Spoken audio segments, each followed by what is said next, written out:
right, here we go. Brian Castle here, back for another episode of the Productized podcast. Today I'm talking to Russ Perry, founder of Design Pickle, and this year in 2017, he's actually growing into a number of other products, which we get into.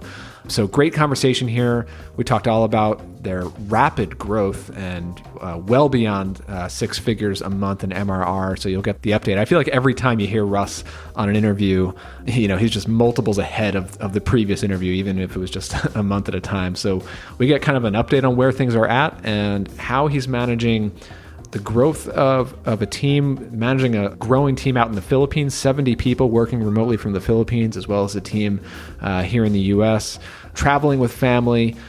We get into managing multiple products. So Russ actually purchased another SaaS, YesInsights, and they're building their own SaaS on top of what they've been doing at Design Pickle.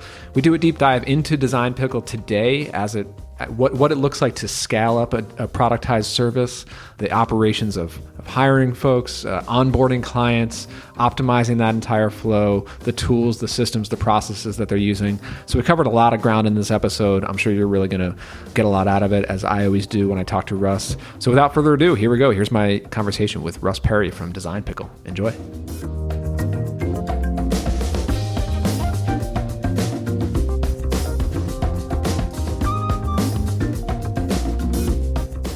All right, I'm here with Russ Perry from Design Pickle. Russ, how's it going?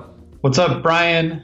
Good to connect again. Yeah, where are you coming from today? I am down in Central America right now. Been down here for about 3 weeks in Belize, actually, over in San Pedro on the cool Caribbean tropical side. I love it. That's awesome. Just being able to work from anywhere, work with teams from anywhere and everywhere. We'll definitely get into all that. So folks probably know you from running the very popular Design Pickle. So why don't you just give a brief overview of that and just really what are you focused on today mostly? Yeah, so I'm sure some of you have not heard of Design Pickle. If not, we are basically a productized service around graphic design, and we've been helping out thousands of customers with just the day-to-day stuff that they need to get their marketing and sales engines rolling from a creative content standpoint. So we are doing a lot of graphics for online, offline stuff, marketing campaigns, advertising, you name it. And things have been going good. We actually have started to really scale up in terms of our operations. We're looking to double our staff this year, which has been a pretty huge culture shift for me and for my operations team out in the Philippines. And as we were kind of chatting about before the recording started, we've been dabbling in buying SaaS products as well as building our own SaaS products, which have been, I probably wouldn't, in hindsight, do both at the same time, but it is what it is. And so I've been now focusing a lot of my time on getting those two ready to roll and to scale those as well for the second half of this year.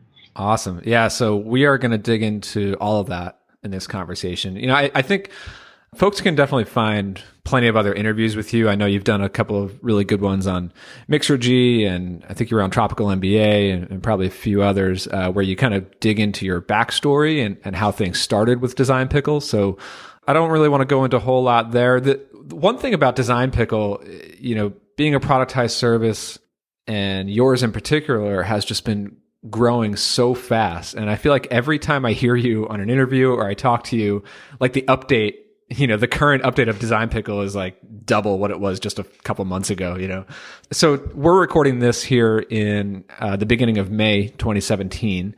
Why don't you give us some perspective on where things are at? How far has it grown? What does it look like today? Yeah, so May 2nd, 2017 AD, we are at 200, in terms of my Bare Metrics report, which we love those guys, we are at $262,000 in recurring revenue every month. And then we're netting, though, closer to 300K just because we are always doing an offer for a prepayment for more time and a discount. And that we're getting really close to 1,000 active customers. So that's paying subscriptions. We do have a lot of customers that have multiple users under their account. So that's kind of an exciting milestone for us. We're currently at 920.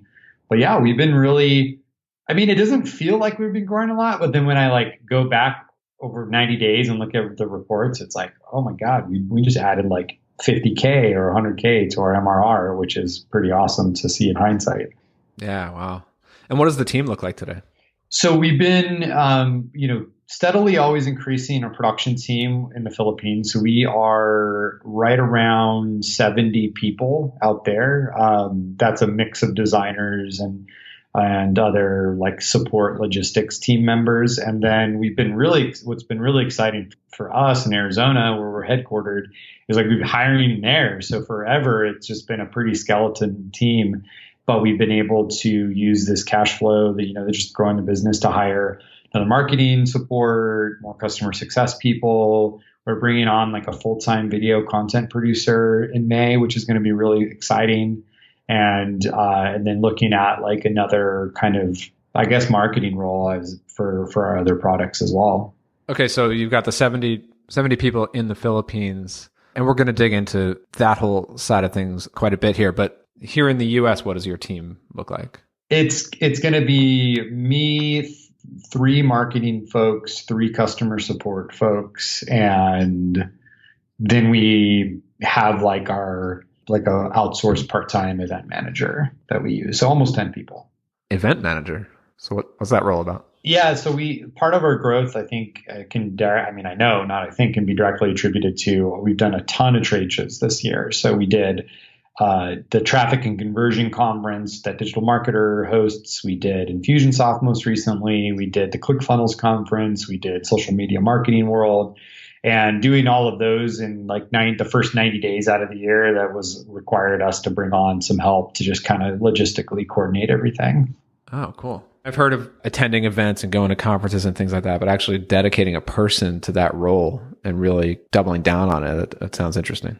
Well, it's more or less because of what we want to do at these events. My background was with my agency. We did a lot of trade shows for our clients. We had a lot of B2B clients, and they were doing trade shows at like Dreamforce or big builder conferences. We had a lot of product manufacturing clients. And these aren't just like set up a pop-up banner and hand out flyers. These are those conferences you have in. I remember at Salesforce, there was like Cirque du Soleil performers in someone's booth. Like it was insane, like how huge they were. So we're not doing that, but we definitely bring like a better, full court approach to when we show up at events. Like we have pickles, we have the pickle dressed up, photos. We have a lot of loud music and all this stuff. It's just a million moving pieces, and we can't lose our sights on our regular acquisitions efforts between what we're doing online. So bringing in a part-time person to help coordinate all that. Down from how do we ship pickles from Arizona to our events? Like there's just all sorts of random ass stuff you got to keep track of. So that's why we brought someone on for it. Very cool. All right. So we're going to get into your operations and outsourcing and even like your marketing stuff, and then into your other products. Before I get into that, I'm just curious about you as the founder right now. How do you spend your time? Like what does your typical week look like managing all these different moving parts? That's a great question, because I'm like really questioning that right now. Moving abroad. So it's been a goal of mine probably for the last decade, since I read 4-Hour Work Week, to like be location independent and live abroad and do this stuff. And I did it, man. Like I even wrote a blog about it on my Medium account. Like, oh my gosh, I'm doing it. Here it is. But I can tell you it like threw a massive wrench in my world, just in terms of like the kids are always around. Like there's no internet.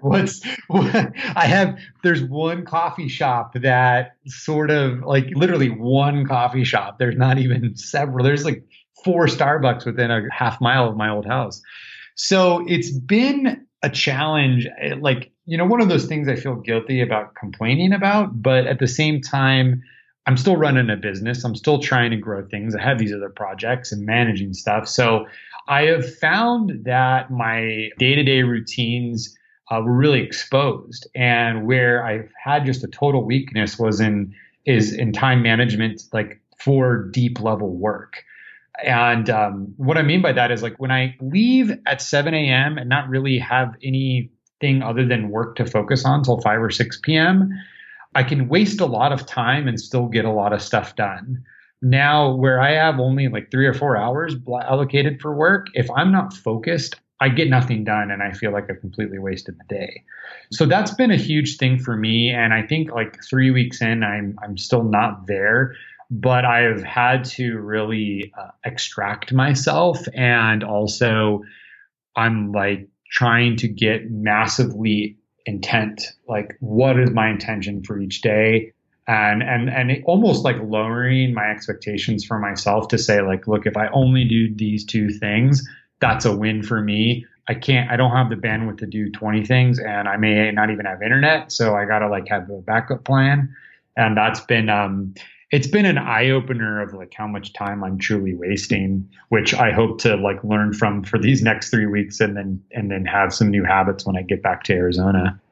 I really, really relate to that, especially having young kids and the travel thing. My family did the coast to coast living in Airbnbs for a while. And just a couple months ago, I went out to the Philippines as well. And yeah, it's like, first of all, I think actually having kids around and having those like limited time windows actually makes you super productive, because you see like, all right, I've got 2 hours free here. I better make it count. And the flip is, I think, I think the flip with like your time with your family is equally applicable, where I only have 3 hours with my kids because this is when everyone's awake, because I have a 1-year-old too. Like, no one's taking a nap. Everyone's in a good mood. Let's go do this. And I can't be distracted during that time, because that is like what they're here for. They want that time with dad and they want that experience. So if I'm like thinking about email or thinking about that link, I sent out a link to a big advertising thing last week, and I like mistyped the link. It was my fault. It was a dead link in this email. And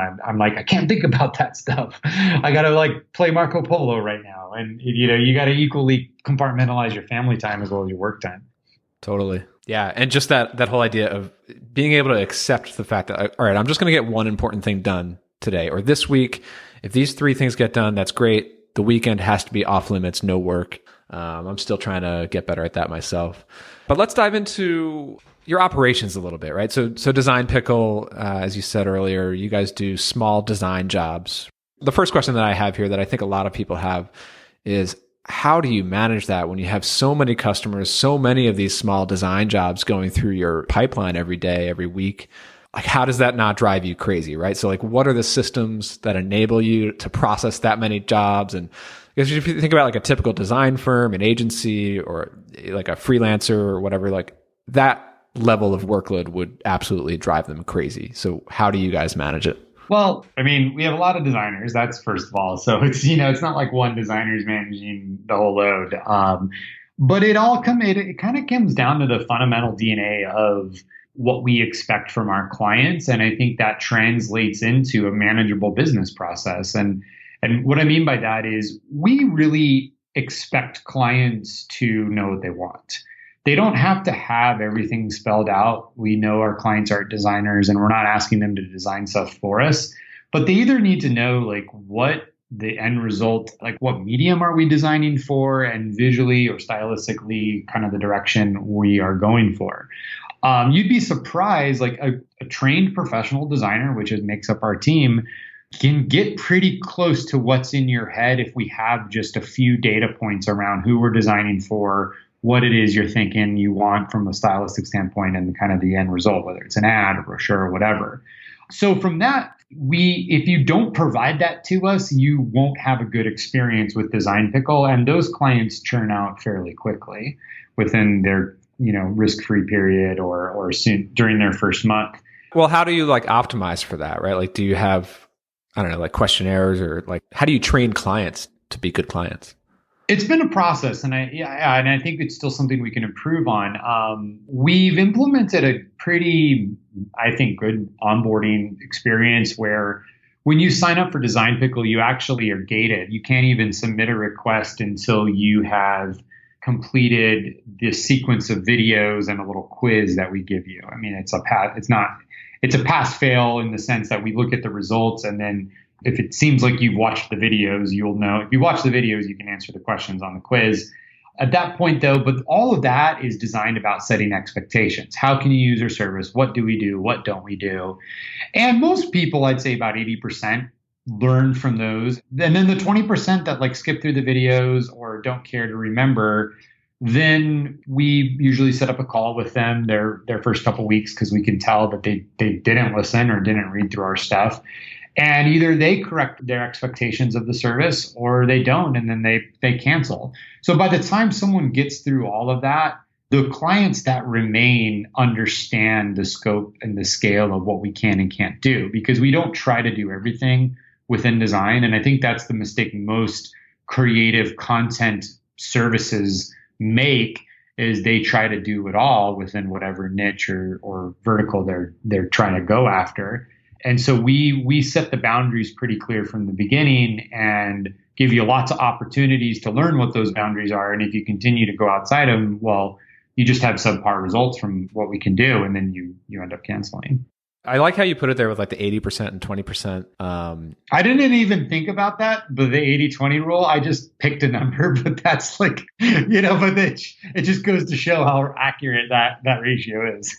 No, but you know what's interesting about it is I think what most people would probably do is, okay, we've got some segment of our clients don't really get it and they need some better training.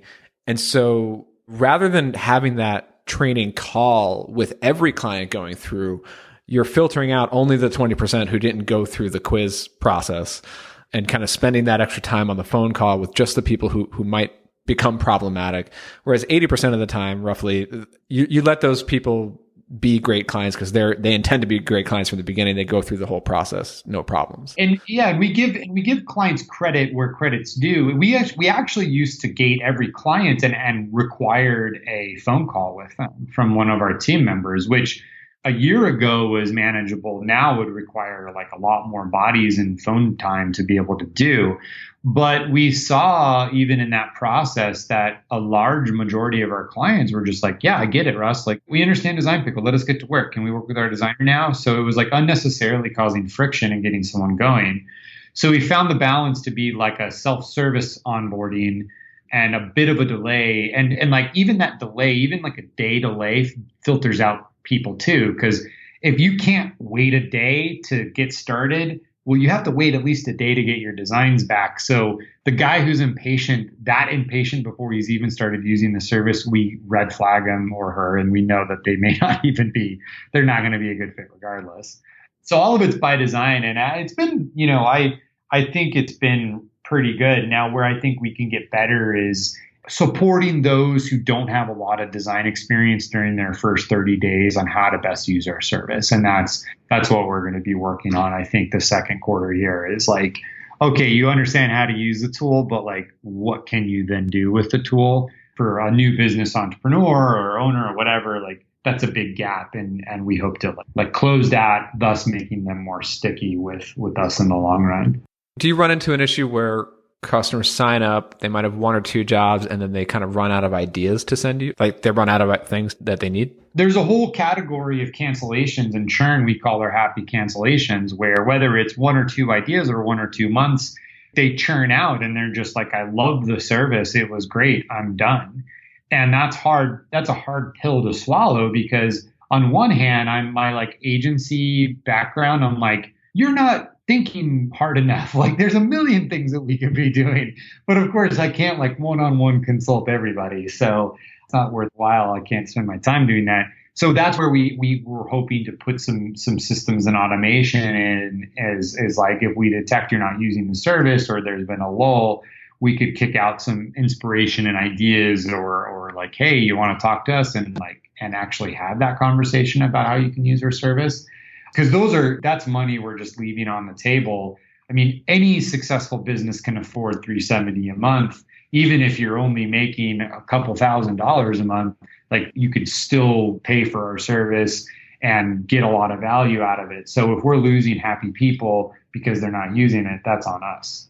Yeah, and it's also like I've heard someone call this model kind of like insurance, right? Like even if you don't use it for 3-6 months, when you do need it, having it there, it makes it all worth it. Yes, and I don't think we've branded ourselves or positioned ourselves that well. And it's a challenge because I think a lot of times when people come to Design Pickle, it's because of an acute need or pain, and they're now giving us a shot. They've heard about us, they read about us. Because switching your designer is like switching your insurance. You already have a provider, you're already working with somebody. Now you're asked to switch over. So there's usually a reason why that is happening. And when we solve that immediate pain, that's where we're not, I think, doing a great job of saying, okay, well, here's what's next. Here's what else you can do. Okay, so still digging into this whole operations side of it, as you've grown from a team of 0, just a few people, up to 70 designers in the Philippines, what were the key systems or tools or layers that you had to build into your process to be able to process all these design jobs and work with so many clients at the same time? What were the different levels or different milestones that you had to pass to get that system running to a point where it can grow like this? Yeah, well, I think it's a combination of some philosophical fundamentals as well as the tactical tool things that we had in place. So from a philosophical level, it was finding a niche and kind of getting to the point where we had a repeatable deliverable that we could do. We could never have been Design Pickle had we had done logos or websites or these other more complex creative projects. We had, from day one, we had to focus on something that had a somewhat repeatable process. And so from that fundamental piece, then we were able to say, okay, we know what our widget is that we're selling and repeating. How do we manage it? And for me, the aha moment was using a ticketing system. I had decided on that because of just sort of divine inspiration. Little did I know that there's lots of people out there who've done that and used it. And one of them, which ended up being inspiration for Design Pickle, was WP Curve and Dan Norris's work. They use the ticketing system. And so that was the other thing. Did you use an off-the-shelf software for that, or build your own, or what? We started with Zendesk, and that was just the one that, SEO'd the best when I started searching. But we eventually moved to Freshdesk. And that worked for a while, but then we started hitting into scalability problems about our business management. So Freshdesk actually is a tool we still use, and it's a great tool. And I think any ticketing system can be a great tool for managing volume of whatever you're working on, but it wasn't a great tool for managing the business side of it all. So clients and subscriptions and the organization of all of these clients and whether or not they had an account or not, that became very muddled. And at one point in the early days of Design Pickle, if you just knew the email address, you could use Design Pickle. There was no validation at all of whether or not you had a paid account. So quickly I realized that this was going to be a problem. One screenshot demo that I didn't blur out the email address and the whole, the thing could be leaked. Hey, if you here's a hack, just email this and someone will design something for you for free. Right. So that's when we started to look at custom software. It's funny. Technically we have the same issue with audience apps. We use Help Scout to manage all our email with clients, but I guess our client list is not so large that we wouldn't recognize an unrecognizable name. And then we also have the added layer of we'd have to log into your blog. And if we don't have that, then. Yeah. So you have some checks and balances. For me, when we're doing, I think right now we're averaging 500 jobs a day. So there's a lot of volume going through our system, and the designers don't know. They just get their jobs and they start rolling. So that kind of spurred our first custom software project where we built on top of the API. And that's the current experience that clients have, where you do sign up for Design Pickle, you're 100% in our custom app, but the back-end delivery implementation is built on a ticketing tool. So then the one more thing I'll add to your question, how do we manage it is I think it's a really fundamental and relentless focus on our culture and our mission, vision, and values, because I can't micromanage all our team. I can't expect every request to be handled the exact same way because it's design. Some things are going to come in. You could have 2 Facebook ad jobs. One is written one way, one is written another way. One is written in a nice way, one is written in a grumpy way. So there's a lot of variance. So we had to systematize our interactions and kind of make sure that our interactions are across the board, universal, no matter who you work with or which designer. And we did that through our mission, vision, values, which I used to make fun of. And now I like swear by because it actually does work. And it does keep the experience of Design Pickle on track. No matter who you're working with or what your challenge is. So can we go through like what are the different roles or job titles in, I guess, among your Philippines team? So like in terms of operations and managing client accounts. So obviously you have designers, but like who was involved in every step of the process when working with clients? So it's not too complicated, but we have a design team, which if you're a Design Pickle client, you're working directly with your designer. That's kind of a nice piece of it. And I think a lot of people get frustrated when they work with traditional agencies because you're usually working with an account executive or a rep, and then things go a lot slower when you just need this quick stuff done. So you work with your designer, but then there's a whole management layer on top of them, and they're kind of behind the scenes. They're only going to jump in if there is a challenge or a problem that can't be resolved by the designer. And then we also give the liberty of our designers to escalate stuff to their management team because we don't want our designers getting in the weeds of customer success and customer support because that can take a lot of energy and resources. And most of the time in creativity, it's subjective. I said this and you did this. Well, sir, I read your email this way and not this way. So it's kind of this back and forth that can suck up a lot of energy. And we don't want our designers getting in the weeds with that. So that's the structure. And then we have other various support roles around recruitment for new designers. We have HR payroll type people because we have to manage all of individual weekly payments for quite a large team. So we have that. And then we have supervisor management leadership, which is a team of 3 that kind of oversees everything and making sure the system runs well. Got it. Very cool. So let's talk about the Philippines a little bit. So part of my team is also in the Philippines, not nearly as many as you have at Design Pickle. My wife is actually Filipino as well. And so we've traveled to the Philippines a couple times, and I just love the country and I love working with folks there as well. So what's been your experience with it? Like, how did you first start out hiring in the Philippines? Like, yeah, when was that? How did you get into it? It was completely by accident, actually.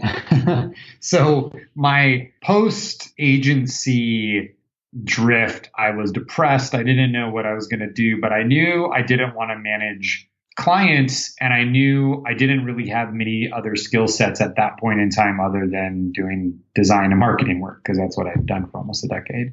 So I immediately set out to find a project manager first thing when I was doing my consulting, and that was kind of how I was paying my bills. And I posted up on Upwork, I think it was Odesk at the time, and I found 3 candidates. 2 were from the United States. 1 was from Cebu City, and the guy from the Philippines was like heads and shoulders better than the US candidates, like by a mile, and a fraction of the price. So we were talking, I think $7 or $8 an hour versus $25 to $35 an hour. So I was like, wow, this is amazing. And so we just started working together, and like even the communication and everything, like English, communication, professionalism, even the thank you after the interview. It was like literally in my decade of business, it was one of the most professionally, like Carlo, who runs our stuff, is who I interviewed. And it was the most professional interview still I've ever had. It was amazing. So Carlo was definitely a gem that I found. And he's been instrumental to, helping us grow out there. But at that point, it was kind of by convenience, we started building our team out there because I was ready to hire designers here, and Carlo's like, hey, I'm in the BPO industry, the outsource industry. I know some designers. Should we just hire someone here to do it? And I was like, all right, cool. I've never worked with a Filipino designer, but let's do it. And it worked out great. And I'm not surprised. There's great designers anywhere in the world. So we started working there. And then there was the turning point, which, I've covered in other podcasts, of the aha moment of Design Pickle. And at that point, it was kind of never looking back in terms of our staffing strategy being headquartered in the Philippines to build this team for many reasons, from the business standpoint to the productivity standpoint to the management ease for Carlo.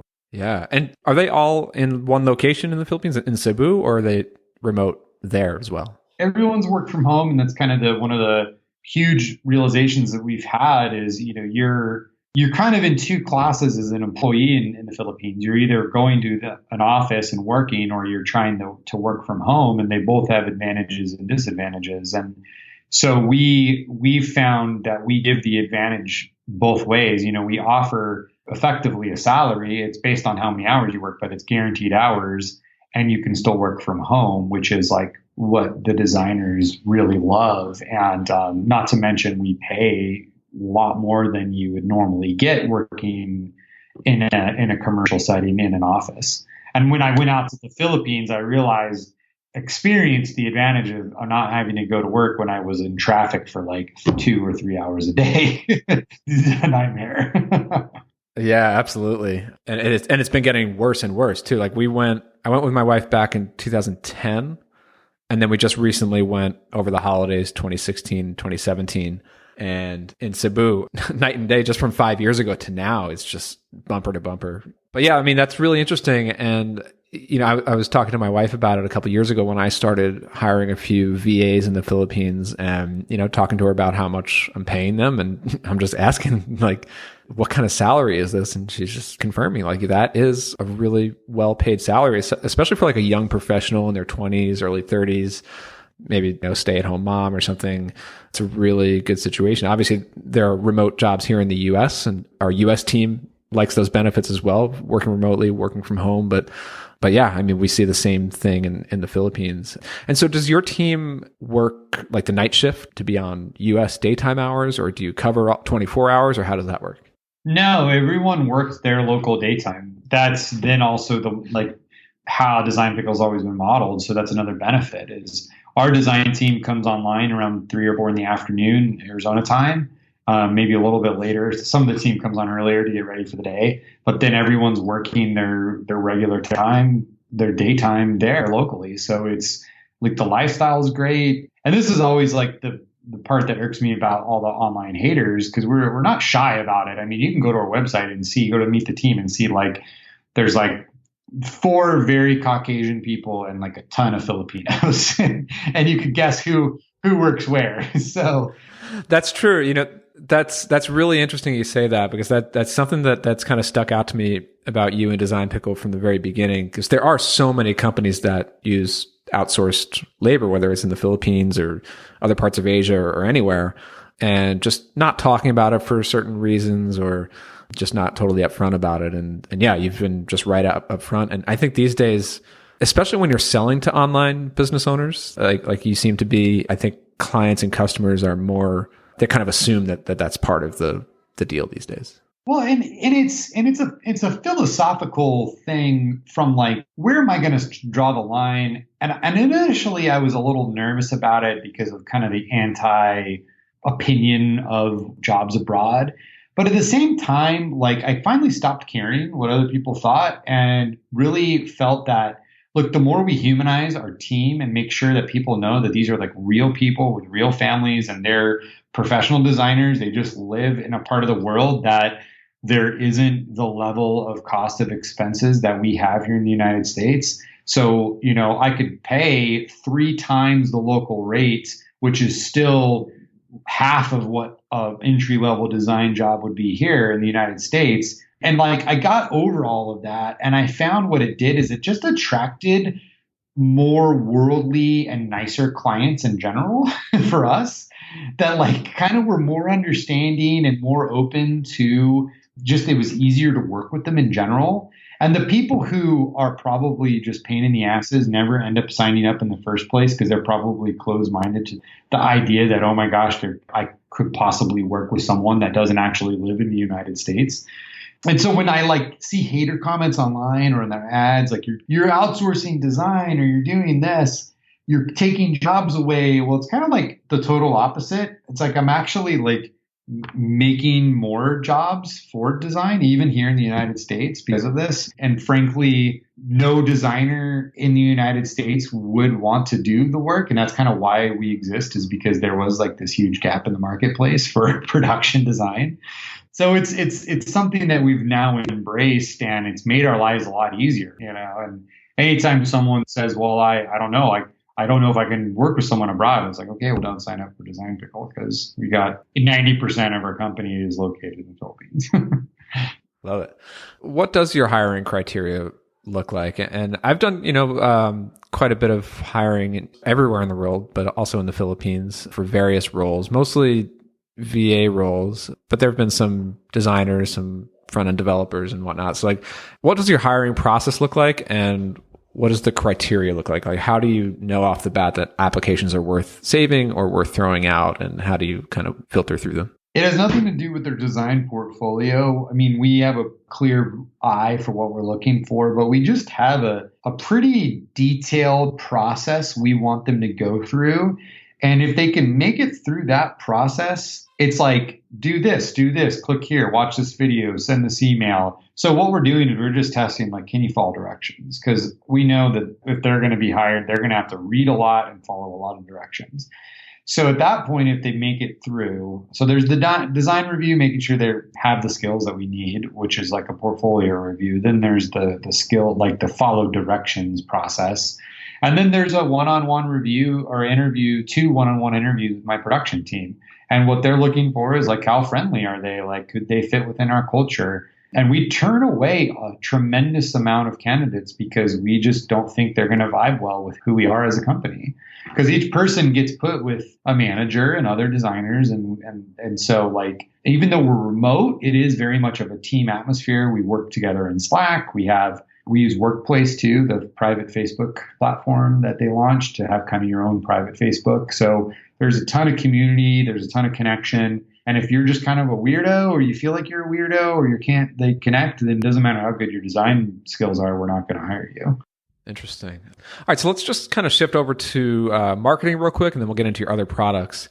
As we talked about earlier, you guys are just growing like crazy. You continue to grow at a pretty fast clip. How are you getting most of your clients today? I mean, I'd say 80% of our clients are coming from our offline efforts and referrals and guest blogs and things like that. We have about 20 to 25% of our sales are directly related to our online advertising, which majority of what we're doing via Facebook. So it's still pretty heavy. I mean, like we're definitely been relying on the events this first quarter for that scale. And that's why we're hiring full-time content producers, because we want to start doing like a lot more just like creative content in general, web series, video series, skits, funny stuff, things that people can engage with. Because at the end of the day, we're not trying to teach you how to be a better designer, which is kind of what like a lot of SaaS B2B platforms try to do with their content marketing. It's like, I'm going to teach you how to be a better entrepreneur. I'm going to teach you how to be a better marketer. I'm going to teach you how we did this. We're just trying to get on your radar and just be in your short list of considerations when you need design help. So however we can do that, that's our strategy. Have you seen the Pickles versus Guns video? Have you checked that out? I haven't seen that, but I see your Facebook ads and your videos, and they are like the most entertaining Facebook ads that I probably account for most of your like wasted cost per click just like watching them, Well, basically we did a whole ad where we rented like a 3,000 frame per second slow motion camera and went out into the desert and like with a ton of firearms and like basically shot pickles and bullets and like barrels of pickles and had explosives and stuff. And like it ended up being this, like, we made a documentary about it. So actually I got the landing page here. If you go to designpickle.com, pickles, it's a terrible landing page, but pickles-vs-guns, pickles versus guns with hyphens between pickles versus and guns. You'll see it. And like, that's the kind of stuff we want to do more of because it's proving to be an incredibly low cost of acquisition by just showing this like random content. So that's where we're kind of headed with marketing and trying to get that digital acquisition number up from 20% to, like at least half. That's awesome. We'll definitely link that up in the show notes.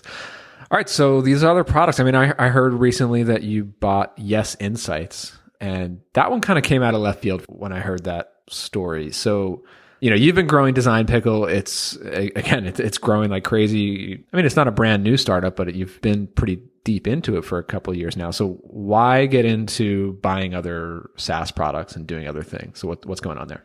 So that was definitely an unexpected turn this year. And we were a client of YesInsights, and I was friends with a couple of the founders. There was 3 founders. And as it happens with business, one of the founders decided that they were going to go their separate ways, and did so rather abruptly to the other 2 founders. And so they weren't sure what they were going to do with the tool, and ended up, I just was like, hey, I kind of was in conversation. I actually got like super pissed at them because all of a sudden they went dark on their customer support. And I was just like, what's going on? You guys were super awesome, because it was still pretty beta, but there was a lot of like quirks about the software.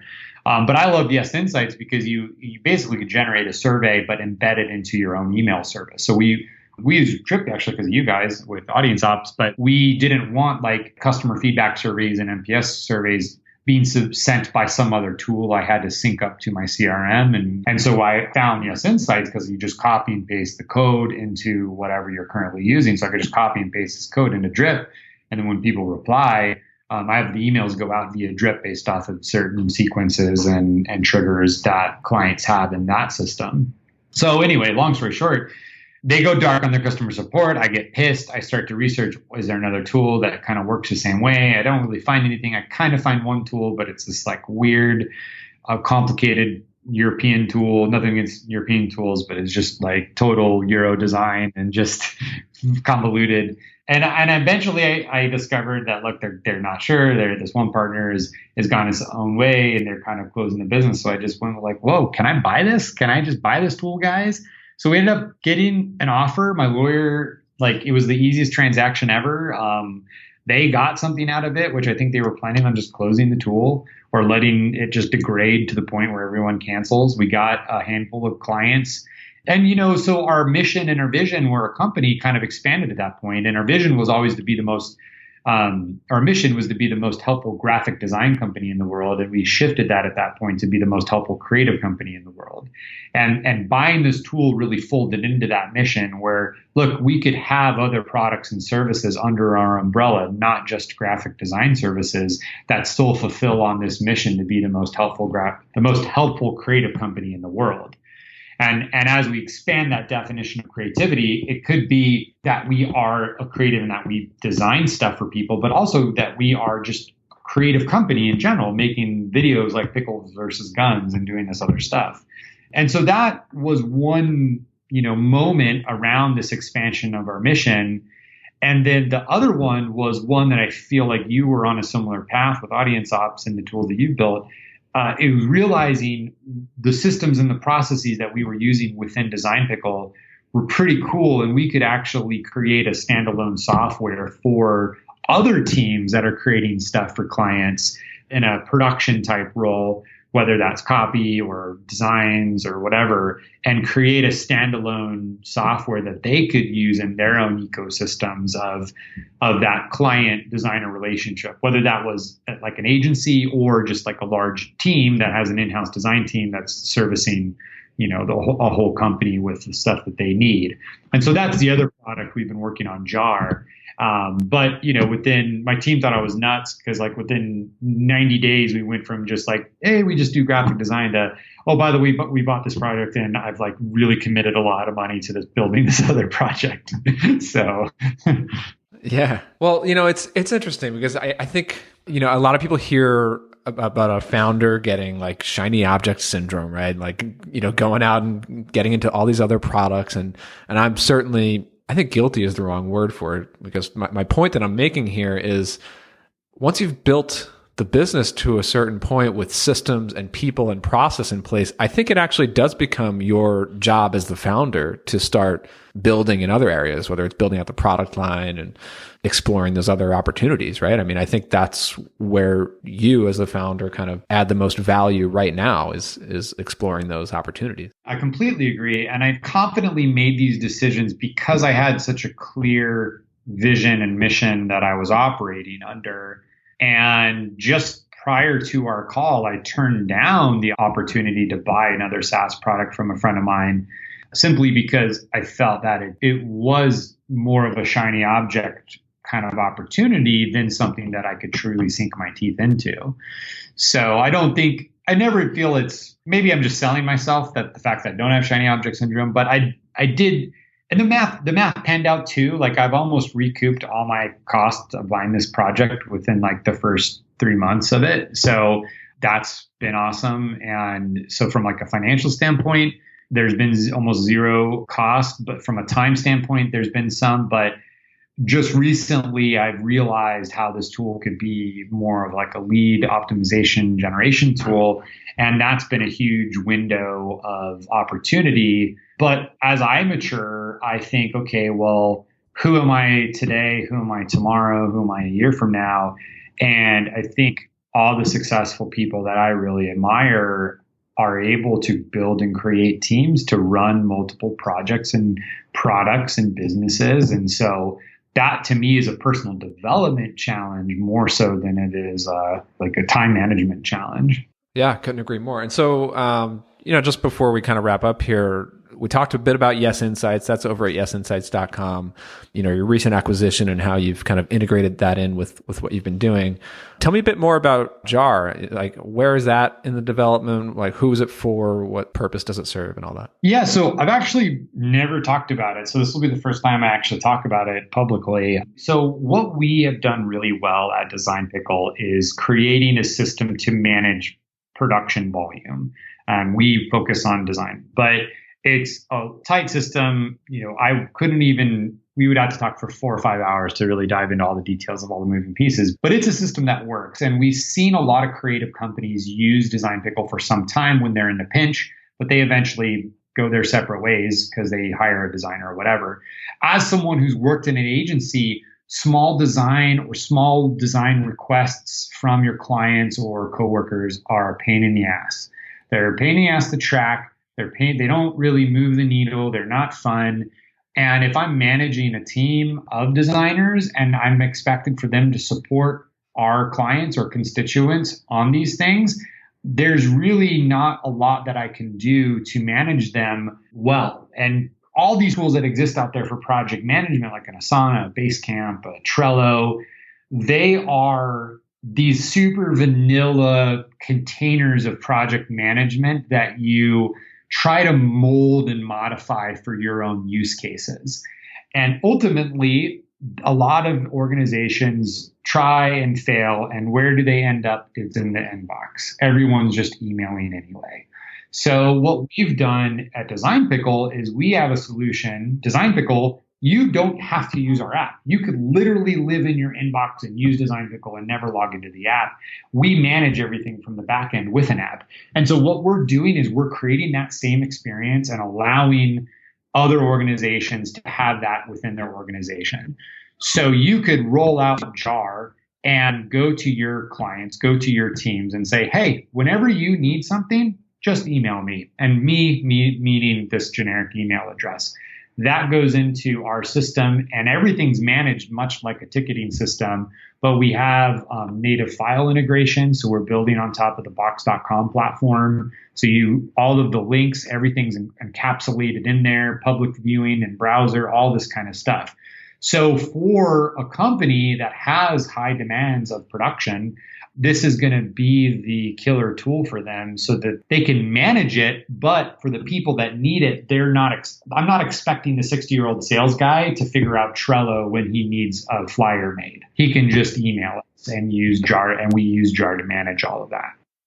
The way that I think about this, like the missing piece that covers is the concept of jobs, right? It's a help desk, but with a queue of jobs and being able to manage a high volume of incoming job requests that need to then go into a production line and produced.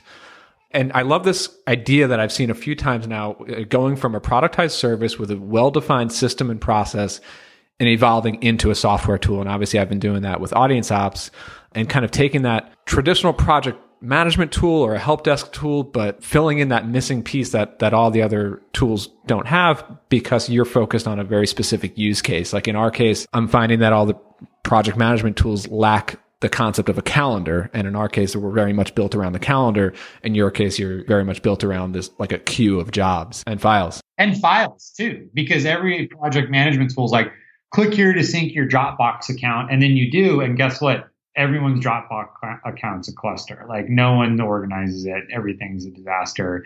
So we actually, like part of the feature of Jar is it auto propagates folder hierarchies and naming and nomenclature and all this kind of stuff. So your file archive is clean. You can find versions, everything, you know where it's at. And that's going to be, I think, a huge advantage to creative teams when they're looking at how do we manage a lot of stuff in a lightweight process that doesn't bog us down. Like I can focus most of my time on designing and not a lot of time on keeping it all organized. And this is why I think you see full-time or teams dedicated to project and traffic management within large organizations because there hasn't been a good solution for it. And I got to tell you a funny story, actually, really quick about the name Jar. So when we were out, we got accepted to a Box Incubator program, which is basically just us. You know, there was no money. It was just like, hey, you want to use our service? And since we already use Box for Design Pickle, we applied and got in. But we went out there earlier this year, and I was at like a mixer, and one of the chief strategy officer for Box, I think it's G2 Patel, he was at this event, and he's like the number 4 guy at Box.com, right? Works with Aaron Levy. And he's like, well, what does JAR mean? And like on the fly, I was like, just a request. Like it's an acronym. And so, but it stuck with me because I think that's the pain point we're trying to solve is like when you just have a request and you need to get it done, you don't want to submit an Asana job. Like you just need this thing designed, please. I thought it was like pickle jar. That's the connection that I made too. Well, so that's, I mean, if you know of Design Pickle, that's the way you're going to associate it. But, you know, I'm hoping to branch out a little bit and reach some new people. So we'll see. Awesome. Well, yeah, Russ, I think we covered a lot of ground here. Great conversation as always. So where can folks, obviously designpickle.com, YesInsights.com. Does JAR have a domain yet or where are you at on that? It will, but I don't want to say it because it's like super crappy right now. So we'll get that out. But probably the best way I'm trying to promote, if you go to blog.russperry.co, that's my Medium page. And I'm going to be actually working on a lot more content later this year. The story of what's going on, different products, what we're working on, life on the road, stuff like that. So I'd request just people go to blog.russperry.co and follow me, like me on Medium, and that'll be the easiest. Awesome. Well, yeah, Russ, thanks for taking the time. Thanks a lot, Brian. Appreciate it. All right. Take care. Okay, that wraps it up. Did you enjoy this one? I mean, it couldn't have been that bad. You made it this far into the episode, right? So head over to iTunes, leave a 5-star review. I'd really appreciate it. And if you're not on my newsletter yet, there's a lot more happening over there, and so you'll definitely want to get up to speed. You can join over on my site, castjam.com. Have a great week.